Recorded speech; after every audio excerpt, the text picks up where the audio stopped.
a lot of us have just been beat up by life. We've been hurt and we've been scarred and wounded by things that we didn't ask for. And because we feel like we're damaged, we feel like we're not useful. And so we chase after counterfeits. And we try to pad that area in our life to fill that void and that hole that's been created by those wounds. An exclusive interview with national speaker and author Kevin Pringle coming up next on the One Shot, One Life show, episode 5. Welcome to the One Shot, One Life show, helping you win with money, people, faith, work, health, and sex. We share principles to help you stop worrying and start winning. I will not waste my life watching the world go by. I've only got one life. And now, welcome your host, national speaker, successful business owner, author, personal coach, husband, and dad, Doug Fitzgerald. Welcome to the One Shot, One Life show. I'm Doug Fitzgerald, and I want to thank you for joining us. Now, before we move on, I want to quickly encourage you to like us on Facebook and subscribe to us on YouTube. You can find all of those links right below. Plus, we have an exclusive and free download that you're definitely going to want to get. I'll share more about this in just a minute. In this episode, we continue our interview with national speaker, author, evangelist, and my good friend, Kevin Pringle. This is part 2 of a 3-part interview in the area of faith. If you haven't seen part 1 yet, you can find the link below, and I highly recommend that you watch it. Now, what's coming up in the next few minutes is so good. In part 2 of this interview, Kevin answers the difficult and age-old question, why do bad things happen? And he shares how God heals the deep wounds in our lives. I know that you're here right now at this very moment in time for a very specific reason, so I can't wait for you to hear from Kevin. We've also created an exclusive and free download for you related to this interview. It's a PDF with 15 key points of wisdom from Kevin, along with 3 powerful action steps. You'll love it, and it's free. You can find the download link right below. So, let's join the interview. In faith, does everything have to make sense? Because we think it does. I mean, my human nature is, if I can't figure it out, then it ain't. Right. It's not supposed to be. Or I'm not going to go down that road. Right. Right. That's the scary part if you don't know. So does it have to make sense? I'm not trying to play on words here, but if it makes sense, it's probably not faith. And plain and simple, you know, the substance of things we hope for, the evidence of things not seen, that's the definition of faith. If you can explain it, that's something totally different. If it makes perfect sense, that's something totally different than how faith is even defined. And so sometimes, you know, I would say it doesn't even make sense to try to make sense out of faith. If that makes any sense. Yeah. Makes a lot of sense to me. So then, I know a lot of people, I've had people ask me questions a lot. Why do bad things happen then? If I'm supposed to live this faith out, and the analogy you give as far as whether it's your spouse or your kids or the people that you're around, your family members, extended family members, friends, why do bad things happen? Cancer, death, divorce, abuse. Why does this stuff happen? If you're trying to live, because why would God allow that to happen? Because, to be honest with you, I know a lot of people that don't even think about their faith. Right. Even though there's a cry in their heart, because bad things have happened, and they shut the door. Right. And if that's what it's about, and that this is allowed, then why in the world would I even explore a faith or a relationship with God? I know it's a tough question, but it's a very loaded question. And it's absolutely.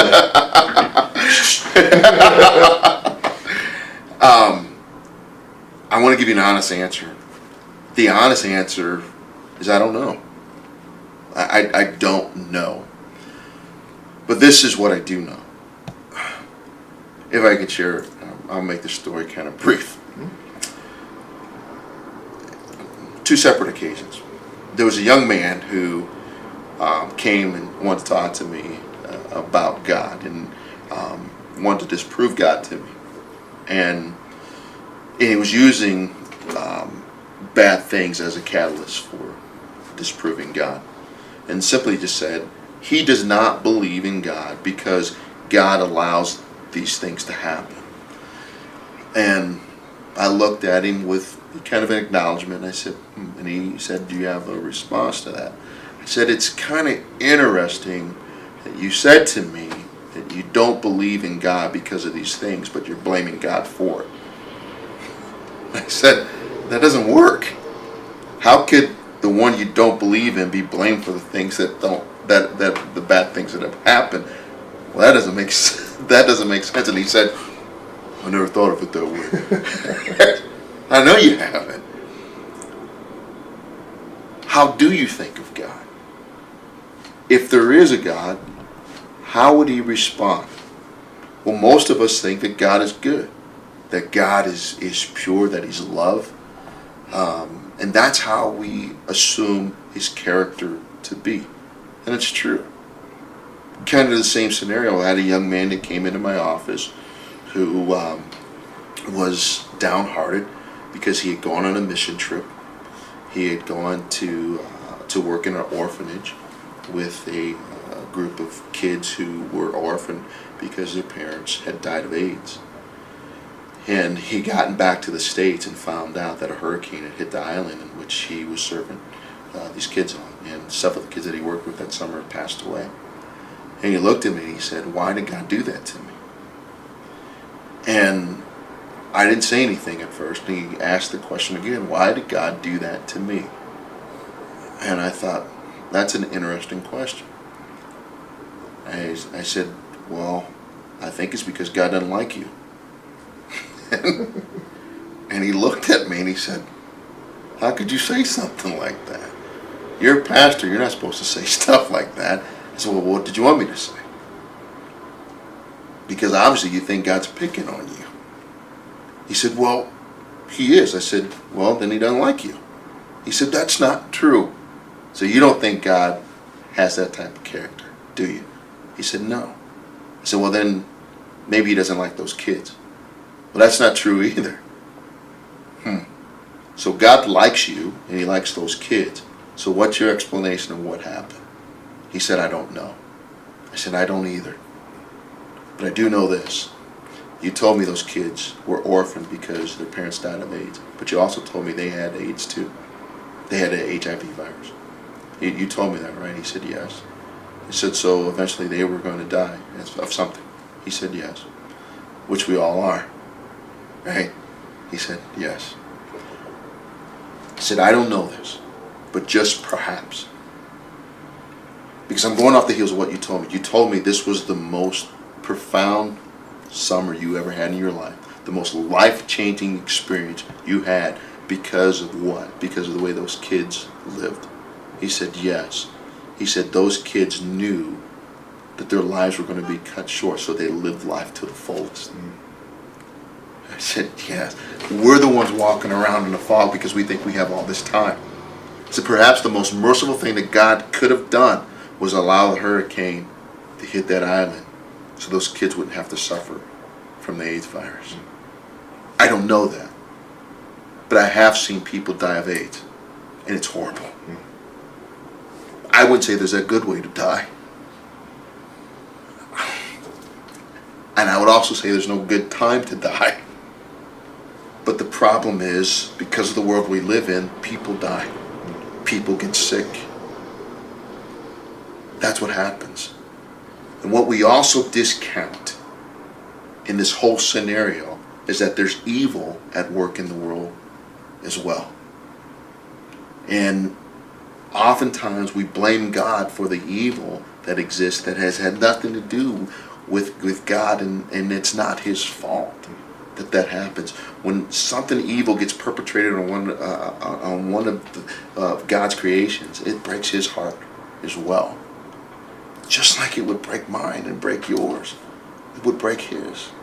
And I think that's the judgment we kind of use in that. Because we think if we would have had the power of God, we would have done something differently.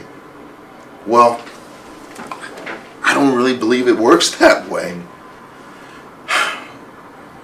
Because let's face it, The most valuable lessons you've ever learned in your life came from what? Did it come from tragedies or did it come from victories? Yeah, it usually came from something tragic that happened that you learned the most valuable lesson from. It's unfortunate it's that way, but it is. And if we can look to God and say, and blame Him for something happened to somebody innocent, even if it's me. If something horrible happened to me, atrocious, or an atrocity was inflicted upon me as a child, and I'd say, I didn't do anything wrong. Why did God allow that to happen? How can I not say, why did He allow His Son to do that? Because Jesus didn't do anything wrong either. But we never go there. You know, one of the things I was thinking about when you were talking about it too is, you know, a lot of people, and myself included, will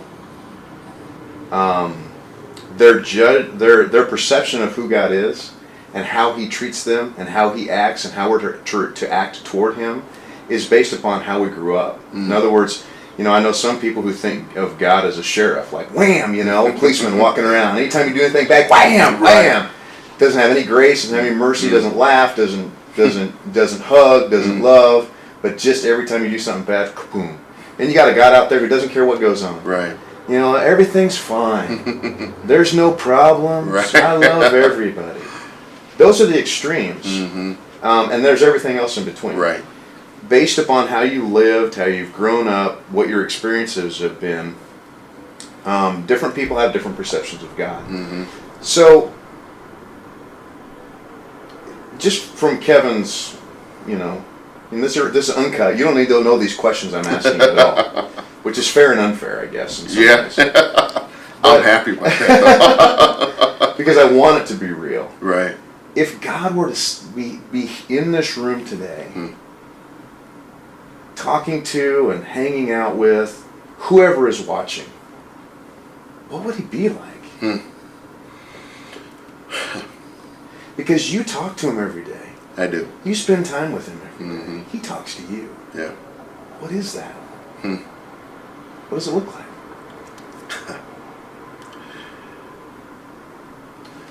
It's probably the best way to describe intimacy.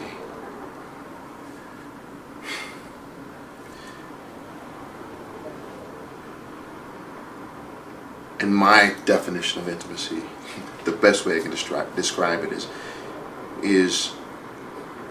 not only to look inward, but to be vulnerable enough to allow somebody to look inside there with you. And that's how I see God. In His attributes, He's ever present. All of Him at all times is present with all of His creation. Which, for me, is very comforting to know. Because no matter what I'm going through, no matter what I'm facing, I can always turn to Him and cry out to Him. In my joys and in my tears, I can call on Him. To have the assurance, the comfort of knowing that there's the Creator of the world cares about every single detail of my life and the life of the people around me. Oh my goodness. It's the platform of the ministry in which I stand. Because every person that I come in contact with, I feel this overwhelming sense to let them know how valuable they are and how much they're worth. A lot of us have just been beat up by life. We've been hurt and been scarred and wounded by things that we didn't ask for. And as we journey through life, sometimes we close that in and we think no one else could ever relate to me on this level. No one else understands what I've been through. No one else understands what it's like to be me. And because we feel like we're damaged, we feel like we're not useful.